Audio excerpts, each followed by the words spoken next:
Olá, boa noite, tudo bem? Aqui é o pastor Maurício e eu quero convidar você a abrir a palavra comigo no livro de Mateus, capítulo 6. Aos amigos aí da igreja do Jardim Santa Margarida, nós estamos tentando aí uma conexão, tomara que dê certo agora.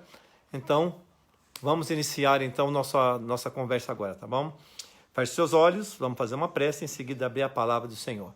Feche os olhos. Obrigado a Deus pela oportunidade de abrir a Tua palavra. E ao ler e estudar, queremos ouvir a Tua voz falando conosco, em nome de Jesus. Aos irmãos que estão em casa ouvindo, que recebam o Teu Divino Espírito Santo agora para iluminá-los à compreensão da Tua palavra, que seja confortadora a eles agora, em nome de Cristo. Amém. Muito bem, vamos nessa abrir a palavra do Senhor aí, no livro de Mateus, capítulo 6. E vamos estudar o que a palavra de Mateus, capítulo 6, tem para nós. O verso 22 em diante, muito legal esse estudo, porque fala do cuidado de Deus por nós, um chamado de Deus para olhar para Ele. Eu estou procurando a minha Bíblia aqui, se você quiser achar a sua e acompanhar comigo, será muito legal também. Mateus 6, o verso 22 em diante, diz assim: os olhos são a lâmpada do corpo. Se os seus olhos forem bons, todo o seu corpo será cheio de luz. Se, porém, os seus olhos forem maus, todo o seu corpo estará em trevas. Portanto, se a luz que existe em você sejam trevas, que grandes trevas serão. Aqui ele abre o discurso falando a importância do discernimento, né? Como é que você vai discernir todas as coisas? Então, é importante que você tenha uma mente lúcida para que você discerna com atenção e sabedoria o que você está vendo, ouvindo, porque às vezes a gente não consegue discernir com sabedoria o que a gente vê e interpretamos a partir do que a gente gosta, do que a gente pensa, do que a gente acha e acabamos às vezes distorcendo a visão da realidade que estamos enfrentando. A visão que Deus tem para mim e para você é a visão do amor dele, da providência dele, da bondade dele para comigo e para contigo. E às vezes, ao olhar para Deus, nós estamos tão cheios de nós mesmos, tão focados no que queremos apenas, que não conseguimos captar do olhar de Deus todo o amor, o cuidado, a bondade, toda a providência que Ele tem para oferecer a mim e a você em tempos como este. Então ele abre o discurso falando assim: os olhos são a lâmpada do corpo. A maneira como você vê, interpreta e compreende tudo vai determinar a sua postura, vai determinar a sua paz, a sua tranquilidade sobre a situação ou não. Porque é um chamado à administração da vida e das situações que estejam acontecendo ao seu redor. Quando eu aprendo a olhar como Deus olha as situações e a confiar que Ele está fazendo tudo e o máximo para o meu bem-estar, menina, a coisa é outra, não é?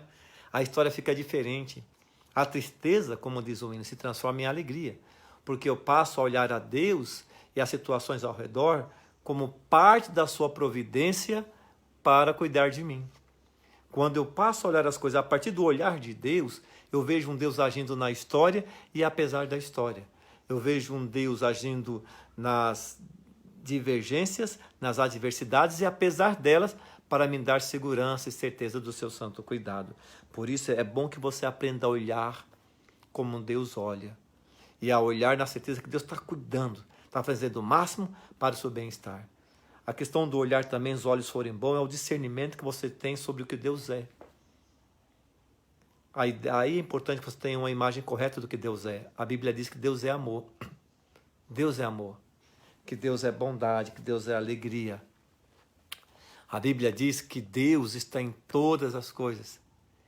E Ele pode ajudar você a fazer aquilo que você precisa para você continuar sendo feliz. Por isso assim, olha, se os teus olhos forem bons, a maneira como você olha e interpreta, estiver sempre levando em consideração a bondade, o amor de Deus sobre você, o cuidado dele sobre você, a postura sobre tudo será diferente. Diz mais assim: ninguém pode servir dois senhores, porque ou irá odiar a um e amar a outro, ou irá se dedicar a um e a desprezar o outro. Vocês não podem servir a Deus e às riquezas. Então não dá para você tentar agradar a si mesmo enquanto você tenta fazer a vontade de Deus. Dá para você tentar ser justo aos próprios olhos e ao mesmo tempo querer fazer aquilo que Deus espera que você faça. Deus, para fazer o que você quer, para atuar na sua vida, ele precisa ter espaço na sua mente para reorganizar a sua maneira de ver, de pensar, segundo a vontade dele. É importante que você esteja assim também focado na maneira como ele tem agido no passado. Como Deus agiu no passado? Como é que Deus fez? No princípio, como foi tudo? No princípio é assim, ó. No princípio criou Deus os céus e a terra. E a terra era sem forma e vazia, ele criou tudo. Diz assim, façamos o homem à nossa imagem e semelhança. Deus, ele fez o homem à imagem e semelhança para ter esse homem, essa imagem e semelhança ao lado dele, a fim de que possa ajudá-lo a compreender a sua bondade, o seu amor, o seu carinho. É muito interessante saber como Deus age para conosco, não é? Ele criou com o propósito de ter a terra habitada, de ter homens e mulheres à sua imagem e semelhança. Ele criou para cuidar, ele criou para amar. Então, assim, quando eu quero servir a Deus e querer que ele se dobre aos meus caprichos ou a fazer simplesmente aquilo que eu penso que ele tem que fazer na hora que ele tem que fazer, eu destituo ele da condição de Deus. É ele que tem que ser satisfeito, a vontade dele tem que ser buscada, entendida, compreendida. Sou eu que tenho que me submeter a ele. Por isso esse olhar, se meus olhos forem bons, se eu olhar com humildade e simplicidade, se eu olhar para Deus com a certeza que ele é Deus, que ele é amor, que ele é justo, que ele é santo, que ele é o Criador, e cujo propósito que ele tem para a minha vida, o propósito que ele tem para a minha vida é de me dar alegria, salvação e um futuro ao seu lado, então a partir daí todas as situações serão diferentes. O meu serviço a ele não será um serviço de barganha, servir para tentar receber algo em troca, mas é servir porque já recebi algo em troca, recebi vida, liberdade, salvação, certeza de que nele sou mais que vencedor. Eu já recebi uma proposta de eternidade nele. Aliás, eu nem teria essa eternidade, então ele me dá a proposta de ser eterno nele. Ele diz assim, se não dá para amar a um ou a outro, ou você irá dedicar a um e desprezar o outro, vocês não podem servir a Deus e às riquezas. Não dá para servir a Deus e às satisfações pessoais, egoístas, mesquinhas, marcada por um coração não submisso. Por que está abrindo o assunto aqui? Porque a partir dessas duas colocações vem todo o restante do contexto, até o verso 34, que vai falar sobre a providência e o cuidado de Deus, que diz assim, ó, por isso digo a vocês, não se preocupem com a vida, quanto que irão comer ou beber, nem com o corpo, quanto que irão vestir.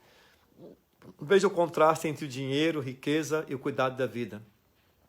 A solicitude pela vida leva o homem a trabalhar bastante, às vezes ter 2 empregos, ficar muito ausente da sua família, às vezes ausente mesmo de ser um ser humano completo. As preocupações tomam conta dele, e o comprar, o vender, o trocar, o negociar, para se manter, para ter qualidade de vida, para ter conforto, rouba-lhe a humanidade. Ele tanto quer ter conforto e trabalha tanto para isso que acaba por não ter o tempo para desfrutar aquilo para o qual trabalha. E alguns são coisas boas em si. Aplicam nisso todas as suas energias. Mas às vezes, para ter satisfeitos os seus caprichos, os seus gostos, as suas ansiedades satisfeitas, eles colocam Deus à margem da sua vida.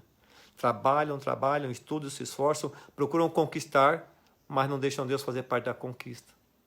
Não deixa Deus orientar como, porquê, para que, se é a hora certa, se deve ser desse jeito mesmo. Não deixam Deus opinar sobre sentimentos, vontades, desejos, se essas realizações são próprias à vontade dele, de Deus, se ele está sendo glorificado com aquilo que eu estou fazendo ou não. Simplesmente vamos de uma maneira desenfreada fazendo coisas, comprando coisas, administrando situações, manipulando algumas outras para ter satisfeitas nossas vontades. Até quando? Até quando a suspeita de uma aniquilação do planeta, através de um vírus, nos coloca dentro de casa. Dentro de casa. E aí como é que fica? Todo mundo dentro de casa agora, trancado. E nós temos que agora fazer o quê? Nós temos que abrir mão de coisas, pessoas, situações. Precisamos colocar agora tudo às claras, ajustar com a família, Às vezes nós não temos aquela habilidade de estar em casa, porque aprendemos a nos esconder atrás de empregos, atrás das correrias da vida.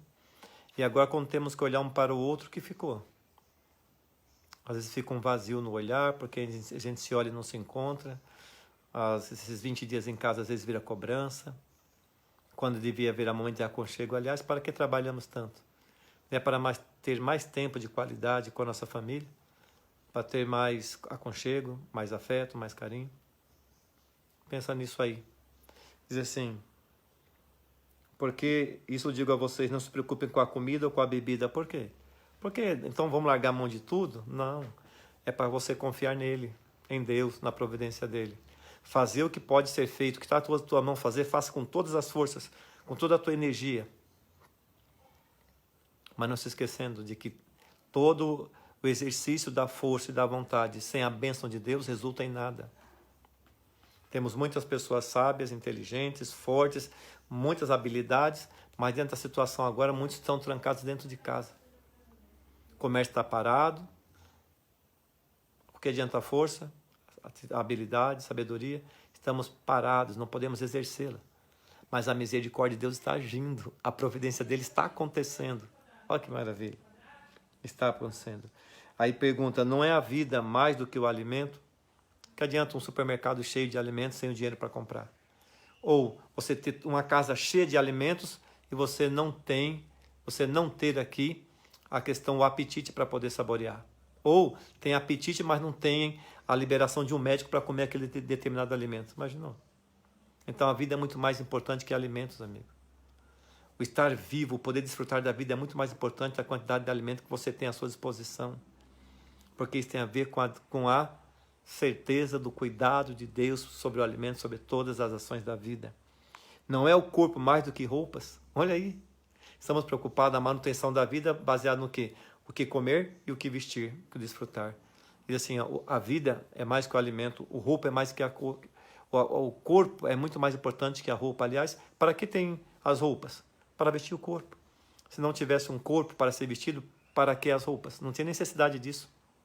Aliás, fica a dica aí. No céu não teremos roupas comuns, seremos vestidos da glória de Deus. No céu não teremos uma vida comum pela qual labutamos aqui. Desfrutaremos da eternidade com Deus. Então é importante que Ele seja nosso Deus aqui, para que nós tenhamos direito a vestir as suas vestes, as vestes da glória dEle, e desfrutar nele a eternidade com Ele, não é? Então Ele é Deus, Ele pode falar que a vida é mais importante que o alimento. Aliás, no céu Ele propõe que nós nos alimentarmos do fruto da árvore da vida. Olha que legal, para a vida eterna, ok? Observe as aves do céu, que não semeiam, não colhem, verso 26 agora, de Mateus capítulo 6, verso 26. Não colhem nem ajuntam em celeiros, em contraste conosco, né, que procuramos ajuntar cada vez mais. Aliás, a Bíblia diz em Provérbios que os olhos dos homens nunca se saciam. Você tem um, quer ter dois, quer ter três, quatro. Não é pecado você ter coisas, mas a ganância e a cobiça é pecado. Quando gastamos todas as nossas energias para ter, para juntar, em detrimento do ser benevolente, do ser assistente ao que necessita, de estar presente nas realidades das pessoas e ajudar nas suas necessidades, pensa bem nisso. No entanto, o Pai de vocês que está no céu, sabe que você precisa de tudo isso e sustenta os animais do campo. Será que vocês não valem muito mais do que as aves? Quem de vocês, por mais se preocupado que esteja, pode acrescentar um côvado ao curso da sua vida? Que adianta você ficar a noite inteira acordado, esperando o dia amanhecer, ansioso sobre o que vai acontecer no dia seguinte? É melhor você ir dormir. É melhor ir dormir. A ansiedade não produz benevolência alguma. Aliás, a ansiedade pode até causar tremendos males, como uma angústia de alma, como depressão. Mas no cuidado do nosso Deus, Ele diz o seguinte: você é muito mais importante do que as aves. Aliás, olha que interessante. Deus organizou todo o planeta. A relva, o ecossistema, a vida aquática, a vida sobre a terra, os mamíferos, as aves, os peixes, tudo organizadinho. No último dia, Ele vai criar o ser humano. Depois de todo o sistema preparado para a vida humana, ele traz o homem e apresenta o homem às belezas incalculáveis. E o homem olha tudo aquilo, criação divina para o bem-estar do ser humano. Você é mais importante que tudo. No entanto, o Pai de vocês que está no céu sustenta, sabe tudo isso. E por que vocês andam preocupados com o que hão de vestir? Observe como crescem os lírios no campo, eles não trabalham nem fiam. Eu, porém, afirmo a vocês que nem Salomão em toda a sua glória se vestiu como qualquer deles. Olha aí, sempre o contraste. O que os homens fazem? Trabalham, ajuntam. A natureza confia na providência de Deus. Olha aí, que lição para mim e para você. Aprender a confiar na providência de Deus. Aprender a confiar nas intenções do amor de Deus. Aprender e entender e aceitar que Deus, Ele é supremo. Que Deus é supremo. Que Deus está presente, trabalhando para que tudo ocorra na minha vida da melhor maneira possível. Deus, Ele quer que eu e você desfrutemos de paz, de alegria. Deus quer que nós tenhamos certeza do seu cuidado. Deus quer que eu e você aprendamos a desfrutar do seu amor, da sua bondade. Deus quer que eu e você aprendamos a desfrutar da certeza da companhia do seu anjo. Aliás, não é isso que está escrito no livro de Salmo, capítulo 34, verso 7? Salmo 34, verso 7. Eis que o anjo do Senhor se acampa ao redor dos que o temem e o livra do mal. Eu creio que o anjo está na sua casa aí, do seu lado. Você crê nisso? Eu creio que o Espírito Santo está do seu lado, orientando você a abrir a palavra, a encontrar o conforto e o consolo que a situação exige e que você merece. Diz mais aqui, verso 29. Eu, porém, vos afirmo que nem Salomão em toda a sua glória se vestiu como qualquer deles. Ora, se Deus veste assim a erva do campo, que hoje existe e amanhã é lançado no forno, não fará muito mais por vocês, homens de pequena fé. A questão, essa expressão homem de pequena fé, não é uma repreensão, tá? É uma forma carinhosa de Jesus dizer assim, ei, olha para mim, presta atenção. Vocês acham que eu criei tudo isso foi para destruir? Presta atenção, olha bem, fala sério, olha bem para mim.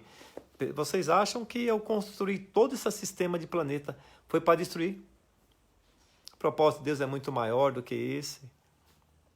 Ele criou para manifestar amor, toda a criação divina é obra do seu amor. Você é a manifestação do amor de Deus. Ele não criou para destruir, ele criou para manter, para revelar o seu amor e caráter ao universo inteiro. Homens de pequena fé, por que vocês duvidam? A ideia é, por que você duvida que eu criei tudo isso com um propósito muito maior? Por que você duvida que eu criei isso com uma expressão do meu amor? A Bíblia diz, Deus é amor. E o amor não é contrário a ele mesmo, nem às suas propostas. O amor é amor em todo o tempo. Olha que legal. Confia nisso. Deus é amor. Ele ama você. Você veio ao mundo como uma proposta da revelação e da manifestação do amor dele por você. Portanto, não se preocupem dizendo que comeremos, ou que beberemos, ou com que nos vestiremos. Olha aí de volta a pergunta. O que comeremos, o que beberemos? Entendeu a pergunta? Por quê? Porque isso faz parte das nossas preocupações. O que eu vou comer, novamente, o que eu vou beber? A manutenção da vida, tomando o lugar da certeza do cuidado de Deus. Aqui, ó, o cuidado de Deus é maior do que os cuidados com a manutenção da vida. Aliás, se Deus não te der a capacidade de viver, você vai se preocupar com o quê? Se Deus não te der a capacidade de viver, você vai se preocupar com o quê? Compreende? Que Deus é mais importante do que as preocupações com a vida. Essa é a questão. Deus é mais importante do que as preocupações com a vida. Ou com o que nos vestiremos. Porque os gentios é que se preocupam com todas essas coisas. O contraste que fala que aquele que não me conhece como Deus, se preocupa com isso. Mas você que me conhece como Deus, você não devia deixar-se tomar por essas preocupações. A maior preocupação sua agora deve ser me reconhecer como Deus e me permitir ser Deus para você na situação. Mostrar a você que a minha bondade é suficiente, a minha graça toda suficiente para suprir toda e qualquer necessidade sua. E o texto vai à frente. O Pai de vocês que está no céu sabe que vocês precisam de todas elas. Olha aí que coisa linda. Deus sabe que você precisa de tudo isso. Deus sabe. Agora, deixa Ele ser Deus, tá bom? Aquele que criou, aquele que mantém com seu poder, aquele que desceu do céu e se entregou por você numa cruz do Calvário, tem algo muito maior preparado para você do que os seus olhos podem ver, do que os seus pensamentos podem imaginar. Deus preparou para mim e para você a eternidade, o céu, que possa ser desfrutado a partir de agora, se nós confiarmos nas providências e nas intenções do amor dele para conosco. Porque no livro de Jeremias, capítulo 29, o verso 11, ele diz assim, ó, eu é que sei que pensamentos têm a vosso respeito, diz o Senhor, pensamento de paz e não de mal, para dar a vocês um futuro e uma esperança. Não é? Ele declara isso para mim e para você. Ele sabe todas as coisas. Mas busquem, verso 33, em primeiro lugar o reino de Deus e a sua justiça, e todas essas coisas vos serão acrescentadas. Porquanto não se preocupem com o dia de amanhã, pois o amanhã trará os seus cuidados. Basta o seu dia, ao dia de hoje, seu próprio mal. O reino de Deus é o nosso foco. Fazer parte do reino de Deus, viver como homens e mulheres de Deus, é o nosso foco. Aprender a confiar nele e a depender dele, como a natureza depende do cuidado de Deus. Os animaizinhos não plantam. Não tem essa habilidade de administrar sementes, a natureza, plantar, colher e ajuntar em celeiros. Todavia, a natureza está cheia de animais, dos mais variados. Quem cuida deles? Você já viu uma árvore se plantando? Uma árvore cavando alguma coisa para plantar uma semente? Árvores não plantam sementes, elas espalham pelo vento. Deus faz o trabalho de colocar na terra e germinar. Os peixes do mar não se preocupam com o que hão de comer, porque o mar está repleto de alimentos que Deus já proveu para eles. O ser humano, ao olhar o mar, as aves, ao olhar a natureza, devia perceber o cuidado de Deus por ele e aprender a confiar de que Deus também cuidará do ser humano com maior interesse ainda do que a natureza. Porque você e eu somos a imagem e semelhança de Deus. Nós refletimos o seu caráter. Então descansa nele, confia nele. Deixa ele ser Deus para você em todas as circunstâncias. Não desconfie da providência. Ore ao Senhor. O momento de agora, para mim e para você, é de orarmos e buscarmos o poder e a presença de Deus. O momento agora é de desfrutarmos da confiança de que o amor de Deus e a sua misericórdia e a sua graça são todos suficientes para me dar condições da qual preciso, para que ainda que eu ande pelo vale da sombra da morte, eu não tenha medo, porque o Senhor está comigo. Ele vai me levar aos pastos bem verdejantes, vai me guiar às águas bem tranquilas, vai preparar para mim uma mesa na presença do meu inimigo e vai ungir a minha cabeça com óleo, de tal forma que o meu cálice transborde, porque Ele quer que eu habite com Ele, na casa dEle, para todo sempre. Deus abençoe vocês. Quero terminar essa reflexão com uma oração. Senhor Deus, toma cada um dos nossos ouvintes nas Tuas mãos, enche-os com Teu Santo e Bom Espírito, faze-os sentir a companhia dos Teus anjos e desfrutar da certeza de que no Teu amor eles estão seguros, porque as Tuas intenções para nós são as melhores, de uma vida e esperança, e vida com abundância.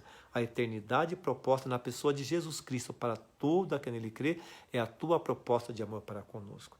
Aliás, a Tua palavra diz em São João 3,16, porque Deus amou o mundo de tal maneira que deu seu Filho único para que todo aquele que nele crê não pereça mais ter a vida eterna. Esse Deus que amou, que entregou o Filho, é o mesmo que providencia no seu amor todos os cuidados que o ser humano precisa para viver. Nos ajuda a descansar nessa certeza, em nome de Jesus. Amém. Forte abraço, Deus abençoe todos vocês, a gente se vê aí. Até mais.